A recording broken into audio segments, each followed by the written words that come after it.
ET now स्वदेश SBI live studio में हैं आप और इस वक्त आप देख रहे हैं 10 का बाजार। आपके साथ मैं हूं मानसी दवे। नमस्कार। भारतीय बाजार में निचले स्तरों से शानदार रिकवरी और यहां से आगे कमोडिटी मार्केट के अपडेट पर भी हमारी नजर रहेगी। थोड़ी देर में कमोडिटी एक्सपर्ट भी हमारे साथ होंगे, उनसे हम समझेंगे कमोडिटी मार्केट का पूरा लेखा जोखा। लेकिन इस वक्त मार्केट पर एक नज़र 25,743 के स्तर पर हम देख रहे हैं निफ्टी में कामकाज। बैंक निफ्टी भी निचले स्तरों से अच्छी खासी गेनिंग मोमेंटम दिखाते हुए दोनों में अगर कंपैरिजन करेंगे बैंक निफ्टी की तस्वीर बेहतर। लेकिन कमोडिटी मार्केट पर एक नज़र डालते हैं और प्रेशियस मेटल साथ ही एनर्जी पैक का non agri as well as agri commodity में कहां पर आपकी रणनीति स्ट्रैटेजी क्या होनी चाहिए, इस पर विस्तार से बातचीत करते हैं। कमोडिटी 10 बजे 10 इंपॉर्टेंट अपडेट्स आपको देते हैं। हमारे साथ market expert commodity market expert Dinesh Somani ji जुड़ गए हैं।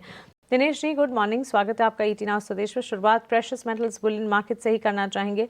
इन्वेस्टर्स डायल बैक कर रहे हैं बेट्स को और इसी के चलते हम देख रहे हैं गोल्ड में एक इम्पैक्ट आता हुआ। गोल्ड सिल्वर इन पर्टिकुलर विदेशी बाजार और घरेलू बाजार में जिस तरह के सेंटिमेंट्स हैं, क्या स्ट्रैटेजी बनानी चाहिए?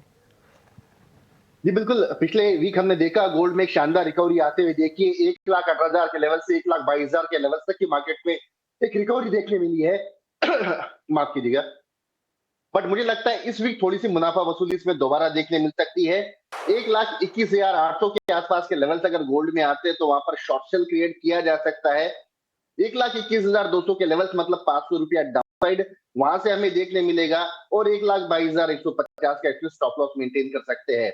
जो एक बड़ी तेजी मंदी हो चुकी है उसके बाद मुझे लगता है कि आने वाले 8 से 10 दिन कुछ समय के लिए बुलियंस कंसोलिडेट करने का प्रयास करेगा और एक जो बड़ा दायरा है 1,20,000 से 1,23,000 ये आने वाले 10 से 15 दिन मेंटेन करेगा। ओके, तो चलिए ये टेक सेल स्ट्रैटेजी यहाँ से फर्दर डाउन साइड एंटिसिपेटेड है और इसी के चलते सेल स्ट्रैटेजी 1,21,200 के टारगेट्स को ध्यान में रखे। 1,22,150 का स्टॉप लॉस सोने के वायदे में ये राय इस वक्त नीति आपके लिए बनती हुई। अब दिनेश जी आ जाते हैं एनर्जी पैक की चाल पर। कमोडिटी मार्केट में इन पर्टिकुलर ब्रेंट क्रूड $65 प्रति बैरल के आसपास।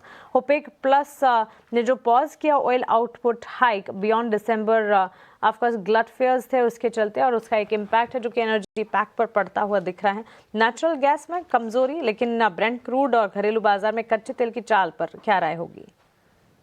बिल्कुल, कच्चे तेल में हमने निचले लेवल से अच्छी रिकवरी देखने मिली है। 5250 के लेवल से 5440-50 के लेवल से ट्रेड कर रहा है और जहां तक आउटपुट हाइक का जो पॉज हुआ है वो एक सकारात्मक संकेत आया है क्रूड के लिए। मुझे लगता है यहाँ पे रिकवरी थोड़ी सी और पॉसिबल है। 5456 5456 ये एक बहुत बड़ा रेजिस्टेंस जोन है। अगर ये लेवल क्रॉस करता है क्रूड एमसीएक्स में तो मुझे लगता है यहाँ से 5520 के लेवल्स प्रोबेबली ये दिखा सकता है। करीब करीब 70 रुपए का जंप उस लेवल के ऊपर आ सकता है और डाउनसाइड मुझे लगता है 5414 की इसमें स्टॉप लॉस मेंटेन की जा सकती है। क्रूड में एक अच्छा पैटर्न फॉर्म हो रहा है और आने वाले समय में प्रोबेबली एक 5600 लेवल्स की भी दिखा सकता है पैटर्न और ये डेवलप होता हुआ दिख रहा है। 5600 तक के टारगेट्स भी नजर आ सकते हैं। मेजर टारगेट स्टॉप लॉस के साथ हमारे एक्सपर्ट दिनेश सोमानी जी की स्ट्रैटेजी इस वक्त आप अपने स्क्रीन पर देख रहे हैं। 5520 के टारगेट ध्यान में रखिए। 5415 का स्टॉप लॉस। 0.5% गेन्स हम देख रहे हैं घरेलू बाजार में। यहाँ से फर्दर अपसाइड 5456 के लेवल्स पर कच्चे तेल की चाल इसके इर्द गिर्द कामकाज करती हुई।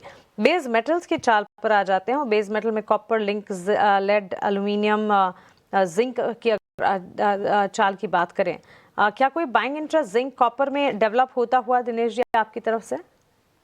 जी बिल्कुल, पिछले 10 से 12 दिन का अगर दायरा देखूं तो बहुत ही एक रेंज बाउंड एक्टिविटीज में देखने मिली है।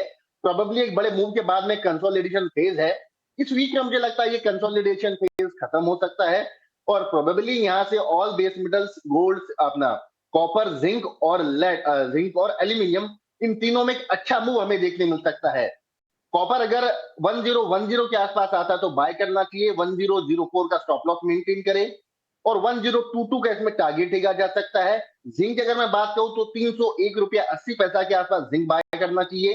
307 का लक्ष्य 299.50 का इसमें स्टॉप लॉस मेंटेन करना चाहिए। एल्यूमिनियम 272 में बाइंग की है। 275.50 का लक्ष्य और 269.80 का इसमें स्टॉप लॉस मेंटेन कर सकते हैं। ओवरऑल बेस मेटल मुझे लगता है एक अच्छा मूव दे सकता है और आने वाले समय में ये एक लाभदायक ट्रेड साबित हो सकता है। एब्सोल्युटली बेस मेटल की चाल पर ये take both of it zinc और कॉपर पे बाय स्ट्रैटेजी और स्ट्रैटेजी आपके स्क्रीन पर आप देख रहे हैं। खरीदारी की राय मेंटेन कीजिएगा। कॉपर 1022 तक के लेवल्स नजर आ सकते हैं और जिंक में भी स्टॉप बिलो 299 300 का मेंटेन करते हुए 301 के लेवल्स पर बाइंग इनिशिएट करने की राय। 307 के लेवल्स यहां पर नजर आ सकते हैं एज टारगेट। लेकिन ये तो हुई नॉन एग्री कमोडिटी की बात, जिसमें गोल्ड में सेल स्ट्रैटेजी, कच्चे तेल की चाल में क्रूड में buy as well as base metals में जिंक और कॉपर में बाय कॉल्स इनिशिएट करने की राय है। दिनेश जी, आपकी तरफ से एग्री कमोडिटी पर अगर कोई टेक बनता है और इन पर्टिकुलर स्पाइसेस मसालों की चाल की अगर बात करें, धनिया, जीरा, हल्दी, जो टेक्स यहाँ पर बनते हुए दिख रहे हैं, साथ ही ग्वार पैक को भी टच बेस कर सकते हैं अगर चाहें तो। कोई स्ट्रेटजी डेवलप हो रही है स्पाइसेस में? जी बिल्कुल, अगर मैं जीरे की पर्टिकुलरली बात करूं तो 10 से 12,000 बोरी की अराइवल्स है। ये जो अराइवल प्रेशर ये प्राइसेस को बढ़ने से रोक रहा है। वहीं यहाँ एक डोमेस्टिक डिमांड है और ये एक्सपेक्टेशन की जा रही है कि आने वाले समय में जीरे की सोइंग कमजोर हो सकती है। उसके चलते एक वैल्यू बाइंग इसमें निकल कर आ रही है। तो जीरा मुझे लगता है कि 20,000 के आसपास नवंबर कॉन्ट्रैक्ट बाय किया जा सकता है 20,800 के लक्ष्य के लिए, और 19,450 का इसमें स्टॉप लॉस मेंटेन कर सकते हैं। और स्पाइसेस पैक में खासकर मुझे धनिया जो है इसमें अंडरटोन काफी बुलिश नजर आता है। चार्ट पे एक अच्छा फॉर्मेशन दिख रहा है इसमें। 8200 के आसपास धनिया बाय किया जा सकता है। 8080 का इसमें स्टॉप लॉस मेंटेन करे और 8380 का इसमें अपसाइड टारगेट दिखा जा सकता है। ग्वारसीड ग्वारगम में निरंतर कमजोरी जारी है और प्राइसेस बार बार इसमें लोअर लोज और लोएस्ट हाई क्रिएट किए जा रहे हैं। तो डाउन ट्रेंड अभी इसमें इंटैक्ट है और मुझे लगता है कि 4800 के आसपास ग्वारसीड में सेल स्ट्रेटेजी क्रिएट की जा सकती है। 4860 का स्टॉप लॉस मेंटेन कर 4660 का लक्ष्य डाउनसाइड देखा जा सकता है। वही ग्वारगम की बात करूं तो 8720 के आसपास शॉर्ट सेल क्रिएट किया जा सकता है। 8850 का स्टॉप लॉस मेंटेन करें और 8500 के लेवल से डाउनसाइड दिखा सकता है।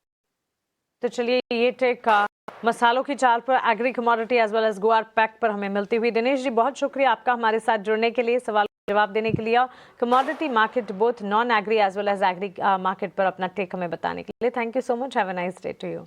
और यहाँ पर एक छोटे से ब्रेक के लिए रुक रहे हैं। ब्रेक के उस पार मार्केट की महारत भी लेकर वापस लौटेंगे।